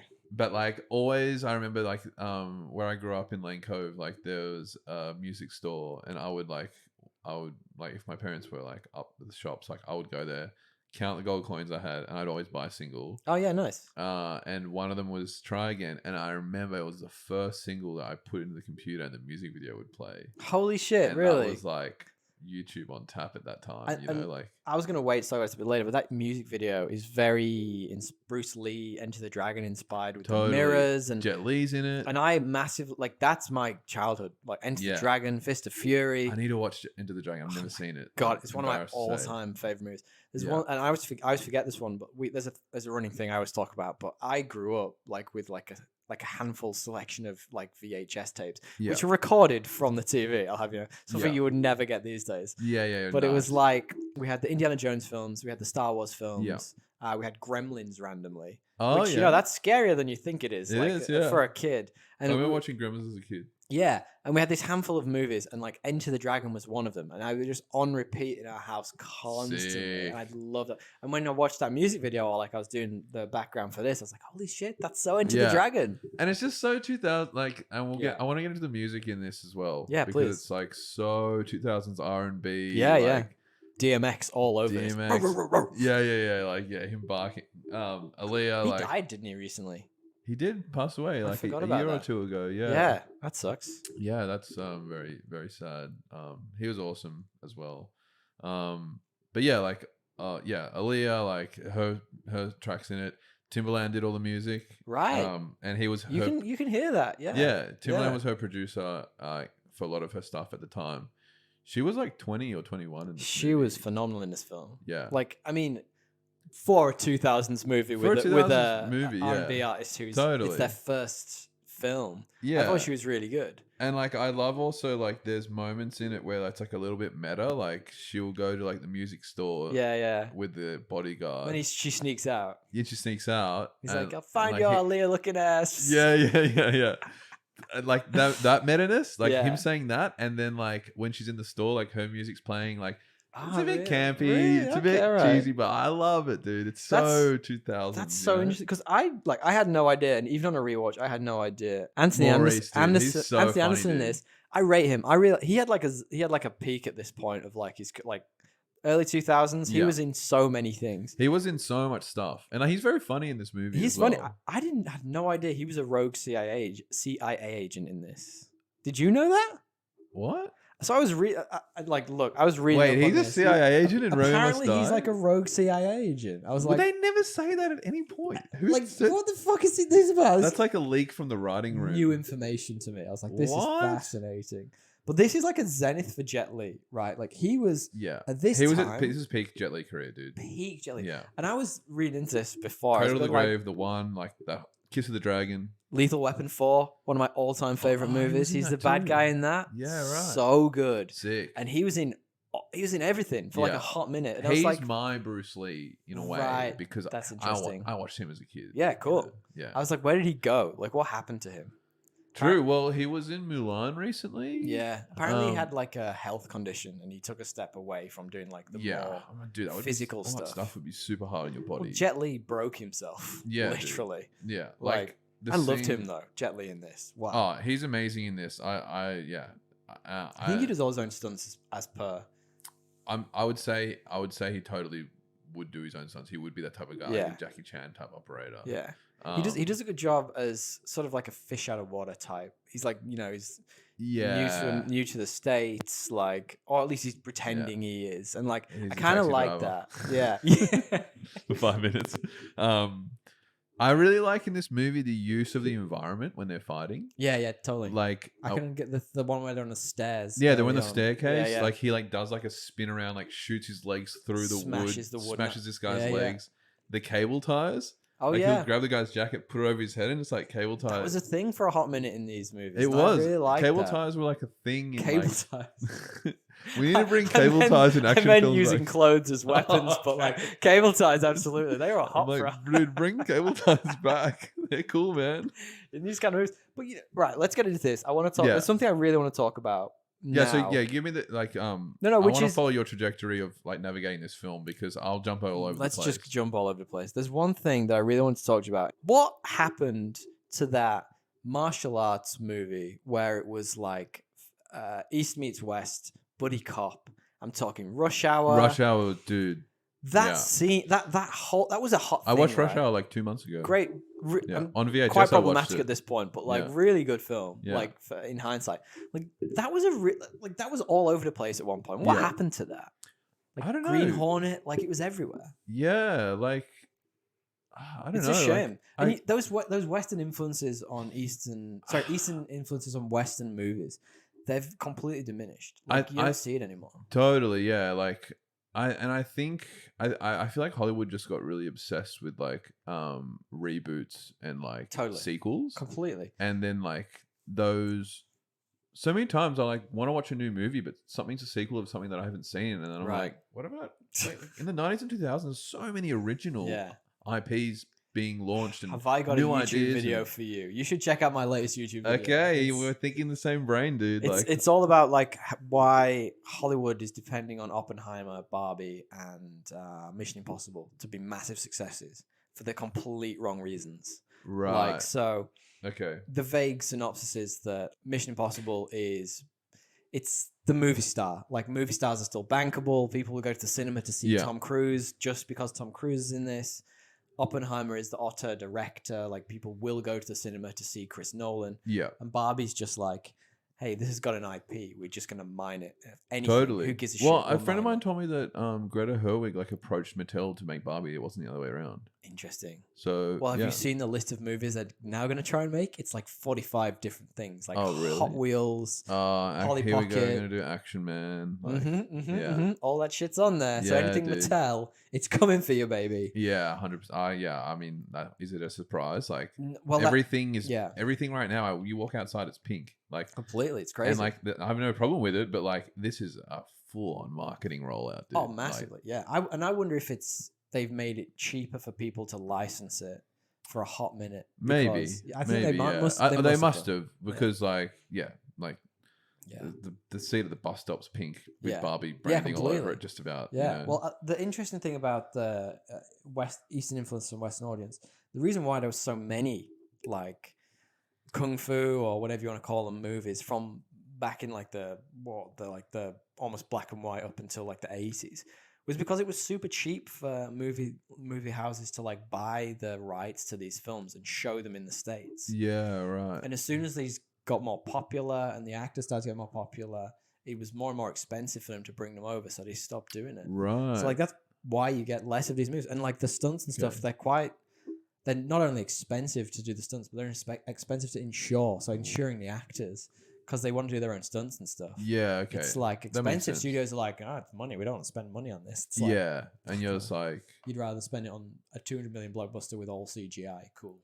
yeah, it's just gotten to that point, hasn't it? Like, I don't know. I don't want to get too like, it's so We're getting sidetracked here. it's so Let's easy talk to about get the movie. It's so easy to get hooked on the Barbieheimer. Oh yeah, let's talk about the movie. So I've written some like points around things that are happening here. So like Han, who's Jet Li's character, he meets Trish and they form this unexpected bond. Yeah, And they become a bit of a detective duo. 100%. They're almost like the fish out of water, the American doing their thing together. I really like that about them. He loses his brother After the death of his brother, yeah. And they're kind of weirdly investigating it together and not. They don't trust each other because they're from opposite sides, but they're still Exactly. kind of working. I kind of like that dynamic of the two. Yeah, and I really like that Aaliyah in this movie, like she's not leaning into like her character being valuable because she's sexy or like something like that. Like she's for like sure. a cool chick, like she's like very independent. Yep. It's like, you know, great feminine values to portray in a film, and that wasn't always happening in that time. No. In those 100% not. movies, like they would just have like a token hot person in a movie. Well, just, there was a cheeky nip slip at the very beginning of this movie, which I was like, oh, there it is. was there? When the very beginning, when you see I think it's Jet Li's brother in the film. He's in like a club. Oh, true. And there's like the two girls dancing. I was like, oh, there it is. That's the classic 2000s for you. Yeah. Like That's how they get the male audience. 10-year-old me is like, oh, mum doesn't know there's a nipple in this movie. I can get away with having this. Yeah, totally. Yeah, that's right. Just before, he gets killed. I actually totally forgot about that. Yeah, well, because it started, and I was like, "Hey," I was saying to my partner, "I was like, hey, like, come and watch this with me," and she was like, "No, and like that scene passed, and I went, "Oh, good, she didn't come in." At I that forgot, exact but you moment." didn't. Yeah, well, at that point, I was like, "Holy shit, this is happening." Yeah. So they sort of like they dive deeper into the world. They realize that maybe they're fighting a couple of factions that maybe aren't what they think. They are. And I really like that dynamic of it's all set up as like, you know, East versus West, like we've been talking about. Yeah, but like it's gang turf war, but it maybe not be the people you think it is who are like pulling the strings. Yeah. And I love like the journey of like them being friends, and then slowly like he proves himself as an ally to her. Yeah. And not a threat in any way, like that. Like a lot of her family and things around her are telling her that, oh, you got to be careful. You need a bodyguard wherever you go. Yeah, like, exactly. Everything's unsafe.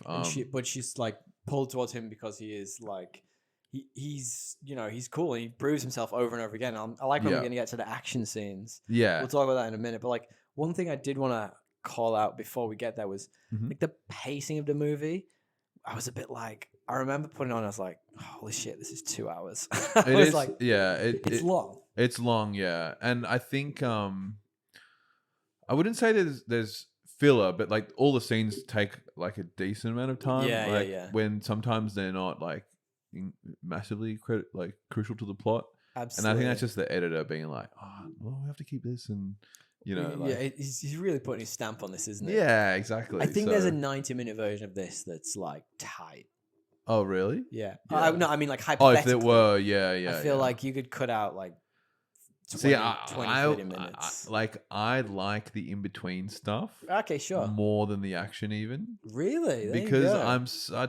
I'm such a nostalgic sucker for like that era, and like yeah, for sure. seeing her like dance 2 seconds in like a shop. Like I just love all that crap. I hated that part. Like, yeah, I love all that shit because I love Aaliyah, and like, yeah, she was to cool. me, this is all like archival of things that we'll never get again because she passed away. Very true. You know, like I watched like interviews with her on like some, you know, crappy MTV expose thing. Like she's like talking about like a giveaway or something.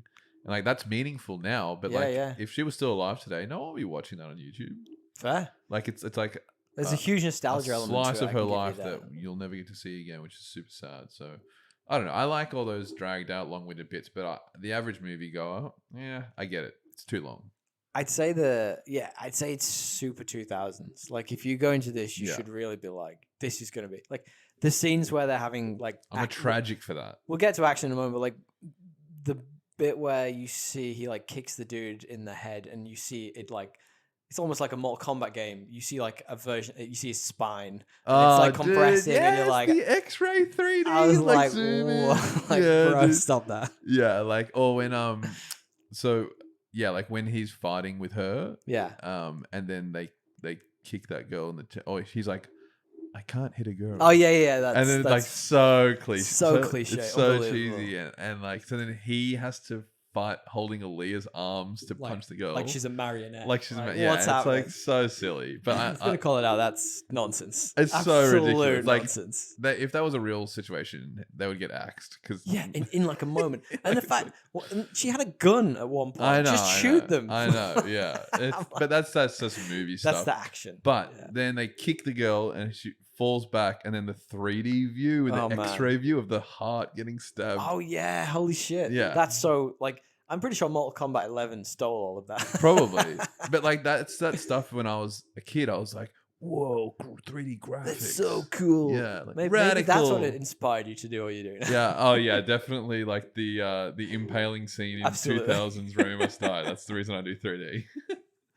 There's some crazy stereotypical shit in this though. There's some times where I was like, you Yeah. probably wouldn't get away with that now. Like when like some of the stereotypes around like Chinese people being bad drivers and like some of the Yeah. musical cues, I was like, oh Yeah, there's definitely like it's a timepiece. yeah, you know? absolutely. But it's like Friends. Like you can't watch it with a critical eye for now. You've got to be like, Yeah. this is what it is. Yeah, and I watched You watched all the Friends recently. Cool, yeah. not Friends, not Friends. I like a year ago I watched Goldfinger. Oh right, okay. And he's like talking to someone in like near the swimming pool of like a hotel, like Sean Connery. Yeah. And then this girl comes up to him and he like slaps her on the ass and he's like, "Quiet now, the men are talking, honey." And it's like, you can't do that. I mean, rest in peace, Sean Connery. But like if you've seen the interview where he's talking about like slapping women around, or Yeah, something, yeah. probably not that I great. remember, bloke. I ran that came up on my auto. You know that you Yeah. suggested YouTube. Yeah. I watched that literally like a month ago. It's a bit. And yeah, you're like, doesn't shine the best light on him, does it? yeah, and she's like trying to like cross-examine him a little bit. Yeah, it's a And- different time. Like if that was now, holy shit, he'd be cancelled in a When heartbeat. was that interview? It was like like 90s? 90s. Yeah, it's a long. Maybe even then 80s. it was not okay, but It was never okay. it's never been okay. But it's like now it's much not okay. extra not okay. Yeah, No, you know what? It's just not okay. Like let's it's not okay. Never has been. Yeah. Never will be. It's weird how, it's weird how it seems like it was acceptable back then. Like people just kind Yeah. of accepted it. It's so strange. Yeah, like that was just the status quo. Unfortunately, Yeah. yeah, Better now. much better now. Not there yet, but we're trying. Yeah. We're trying our best. So the movie then sneaks on, and we get to see Aaliyah. I'm going to keep calling her Aaliyah. Trish. Trish's brother also dies Yep, he gets thrown out of a building. in unexpected. Yeah, that throughout the building scene. That's- That's stunt people. Yeah, I was like, right. holy shit. I wonder if they did it like on the first floor with the illusion or the long, like a long focal length to like give the illusion it was like mean, up in the sky. It seemed to fall for a long time. True. Unless they're on wires going down, and then they I would just love to drop know the how that last was- floor. Yeah, I didn't even think about that. Yeah. Because that's too far for a stunt person. 2 stunt people to jump. Yeah. Super. Just 5 Yeah, I years. don't know how they would do that. Just like 5 or 10 years before, though, that would have been a shit mannequin, just like chucked out. Totally. Absolutely. Just full ragdoll flailing.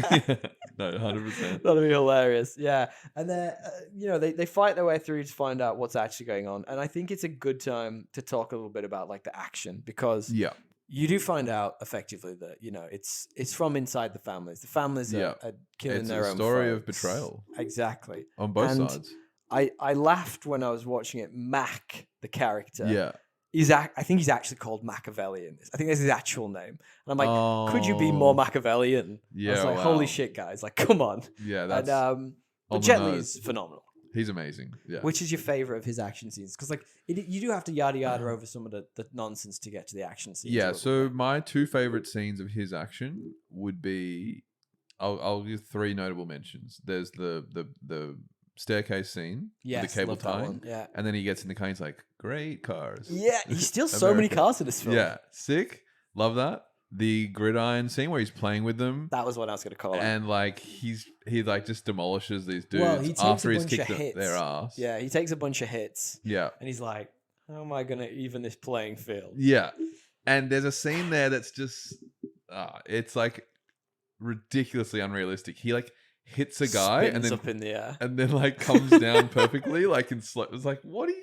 That's not how gravity but that's what I was works. talking about, the Crouching Tiger, Hidden Dragon Yeah, Eastern elements of this film. It definitely has some of the martial arts moves he does, especially where he's doing like flying kicks and stuff. yeah, He hangs in the air just that little bit too long, and yeah. He's like in the air for an extra 1 or 2 seconds, and he really he'll do like an extra then- kick, and you're like, that's not physically possible. Yeah, like it looks great though. Newton wouldn't allow this. So yeah, like I think 100% those moments you're like, but like it's in the name entertainment.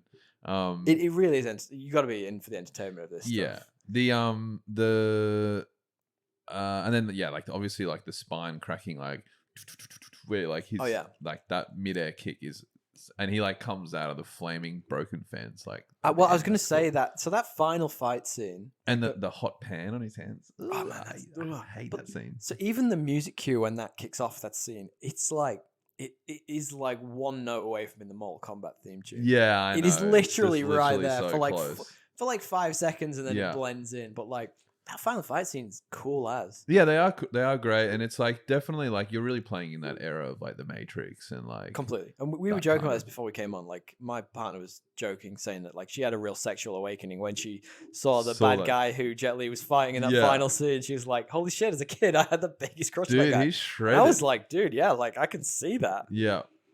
It's funny when there's little moments like that like you interpret later as an adult, and you're like, oh, that meant something to me, like like, yeah. I definitely like my moment with that was like, do you remember 1995 Species? Yes. Where the alien girl is like, she's pretty much on a killing spree to find the perfect human mate to like reproduce basically. And like that would be a cool remake. That would be a sick remake. It wouldn't have as much nudity, that's for sure. No, it would not. It'd be neutered massively. But me as a kid watching that, I was like, wow, I like girls. Like, because there's like a lot of scenes where she's definitely not wearing a lot. And we were joking just last week about a couple of weeks ago about Indiana Jones. And like, I remember watching those films, and as a kid, I was very confused at how handsome Harrison Ford is at all times. Yeah. I was like, I know I think that girl's attractive in this, but damn, he's a good looking guy. Yeah, absolutely. And I think like you can easily find a male attractive as a hetero person. Like there's nothing like weird about it. I have more man crushes than I can count on one hand. We've got it. It's a running joke. It's not even a running joke. It's just a thing. I was just going to mention as well while we're talking about action. We were talking about the sort of Rush Hour, that sort of like vibes lost. I just would love to think about who you would get in that buddy cop movie these days. Who would be the buddy cop? Like it would be like fucking like The Rock and Jonah Hill or something. It would be awful. Yeah, that's The Rock is done to death, man. Like nothing against him. I can't deal with that guy. It's too much. I just like it. Just makes it like, and then when you get him with Kevin Hart, it's like, oh, dude, it's just that guy cheesy. Like, his voice kills me. Yeah, and it's like.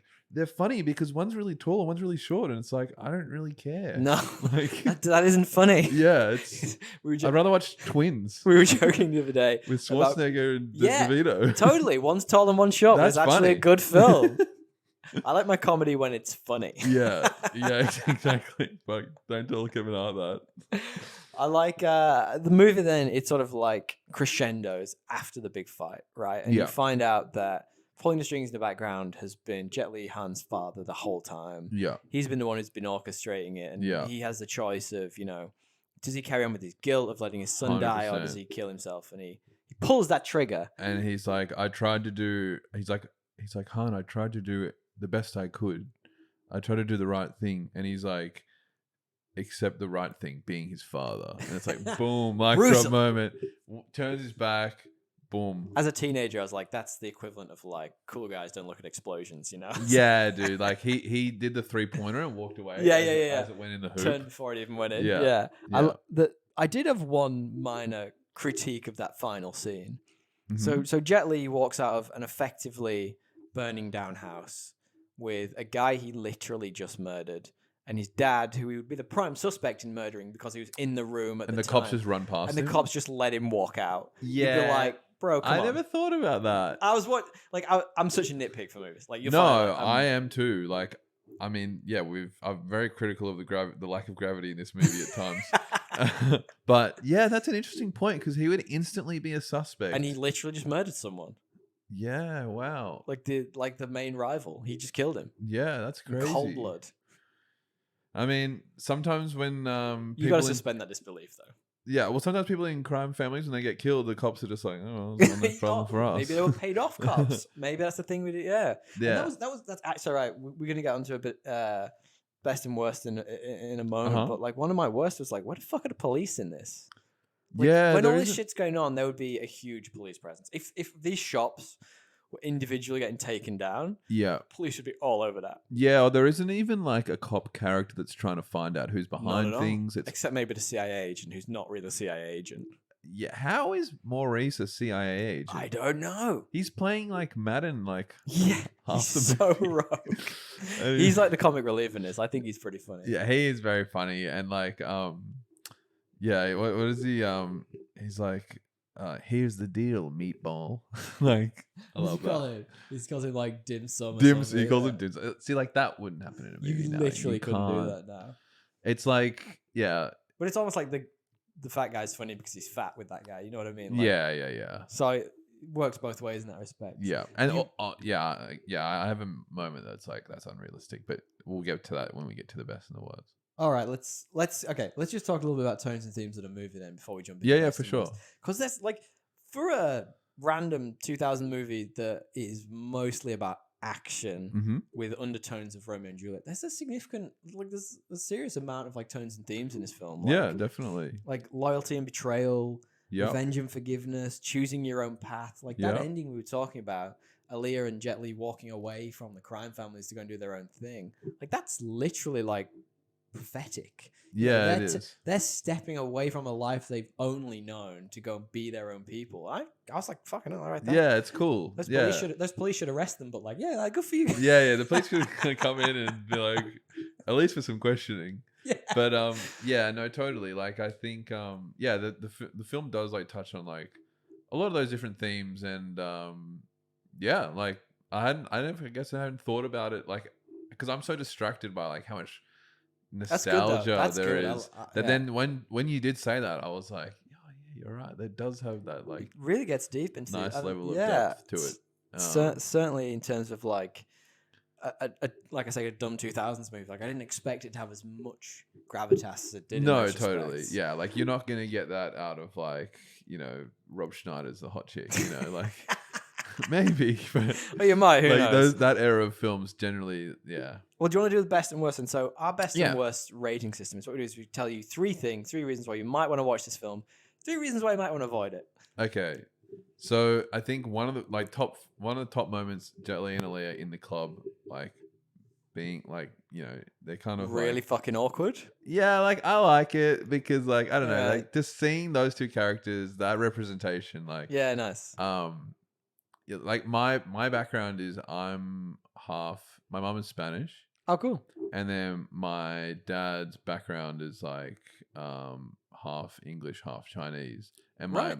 my grandma's from Hong Kong. So like seeing like a little bit of like parts of Hong Kong in that movie and like a little bit of Chinese representation, even though I don't feel Chinese at all, it was very cool to me. And it kind of Nice. felt like I was like learning something somewhere deep about myself in a weird way. And like a big fan of Michael Jordan at the time, like yeah. love black culture. So it's like, yeah, like to me, like them in the club together, like dancing, these two very opposite people in the Opposites storyline. attract. There's another tone. Dude, and it's theme, so right? cool to me. It's right there. We should have picked it up. Yeah, like my Facebook header for ages was like Jet Li and Aaliyah in the club. Stop it. And it's like corny as shit. So but I love corny. it, dude. It's Go on, give me a awesome. couple more bests. The best, like I really love the scene where, so like the cars in this are cool. Like obviously the brother has an Aston Martin. Oh yeah. No, No, Jaguar. What are you talking about? yeah, he's got an Aston Martin.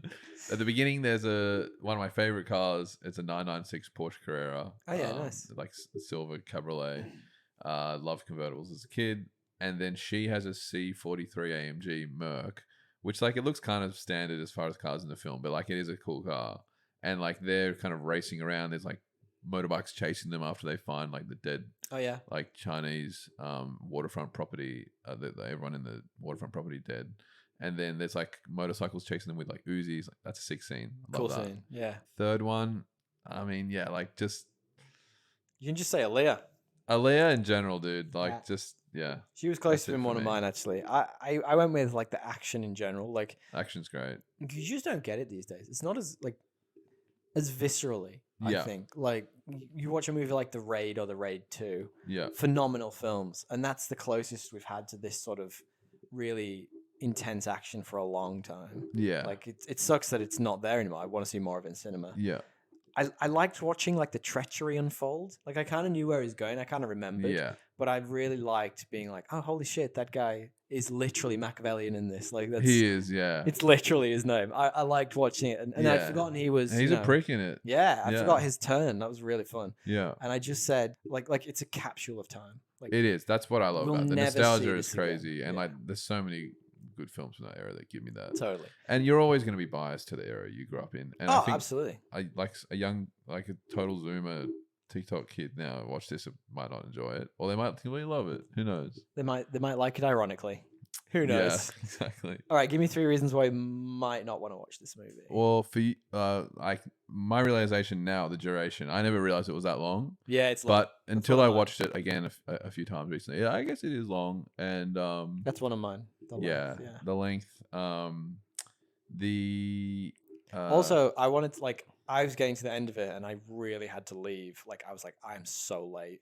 And I was trying to put it on 1.5 speed and there wasn't an option. And I was like, fuck, I just need to That's get so this funny, finished. dude. Yeah, that's funny. I was gonna say like when like just like some of the, like the stretches of reality, like Yeah, you know sure. he pushes him out the window and then lands on him perfectly, like on yeah. smash like that. I think that doesn't happen. It's pretty funny. You know, like, but that's not a reason to not It's watch the Maurice. movie. You know, Yeah. Maurice, yeah, it's Maurice. But it's stretching your suspension of disbelief. I get that. Yeah, Sometimes you go a yeah. bit too far. Yeah, like him floating in the air for like half a second after landing, like with the holding the gridiron ball. It's like, Yeah. yeah. But Too that's far. again, it's not a reason to not watch the film, but like, I think if you're not really like into like R&B music from that time, or you don't really care about Aaliyah, or like you're not that into like I don't know, like martial arts. That's really specific. It is specific. It's a lot of things. But it's kind of like if you don't like, Yeah. you know, Italian Thai fusion, you're not going to like this restaurant. Sure. It's oddly specific, but that's what the restaurant okay. has. Yeah, You know? So, and I can't really think of another reason. That's because all right. I love it too much. I went with the pacing. I feel like it did drag a little bit at times. Yeah, that's fair. I said some of the stereotypes really didn't age well. Some Yeah. of them I'm a bit like, oh, like now you wouldn't get away with that. Yeah. And the last one was just like, what the fuck were the police doing? Like, where were they? Yeah, where's the cops? Yeah, totally. Come on, That guys, was a do weird something. one. Yeah. So what we do now is we like to do our classic rating system, which is this better or worse than the most average Yeah. movie we can think of, which is Aquaman 2018, which I won't tell my friend that. holy shit. Yeah, don't tell your friend that, who apparently knows Jason Momoa. Actually, you know what? Like, he's the only good thing in that film. Probably, yeah. Full stop. So Also, like, if you ever watch Entourage, just the fact that Aquaman became a thing is We've just talked kind of about- so we've meta. talked about that a lot. Okay, cool. It's I so just meta. wanted to call that out. that show at the time was fucking awesome. Have you revisited? Now it's terrible. I watched the whole thing, loved it as a kid, as Yeah. a teenager. Watched it now, and I was like, "Ooh, Yeah. you can't say those things." Casual racism, sexism. Way a lot of homophobia. sexism. Yeah, dude. Like, Not great. Yeah. Anyway, the rating. This system. movie, Romeo Must Die, better or worse than the most average movie of all time? Better for sure. Yes. Okay, Yes. yes. I like where your head's at with this because there's a lot of nostalgia going on there. Yeah, but completely subjectively biased. Sure. I'm gonna go the opposite way this time. Okay. And I'm gonna Opposites say- attract. It's worse in this moment Okay. because I got kind of like Vietnam style flashbacks to the 2000s. Yeah. I romanticize the 2000s so much. Yeah, I romanticize it, and then you think, and I was like, "Holy shit! It probably wasn't. anything." Yeah, I know. Yeah. So what we do now is we like to do a little bit of trivia, true or false. And what I'm going to do is I'm going to give you Okay. a couple of bits of trivia from the movie, and you have to tell me whether I'm lying to you or not. Basically, so like, Okay, right. you So 3 bits very I'll quickly. rummage to my memory best as possible. So, true or false? Jet Li actually hated the idea of having Aaliyah do the fight with a lady on the motorcycle. He didn't think it was realistic. Do you think that's true or false? I would say that Jet Li.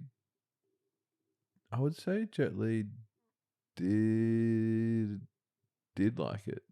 You're right. He actually had the idea of having Aaliyah do the yes. scene.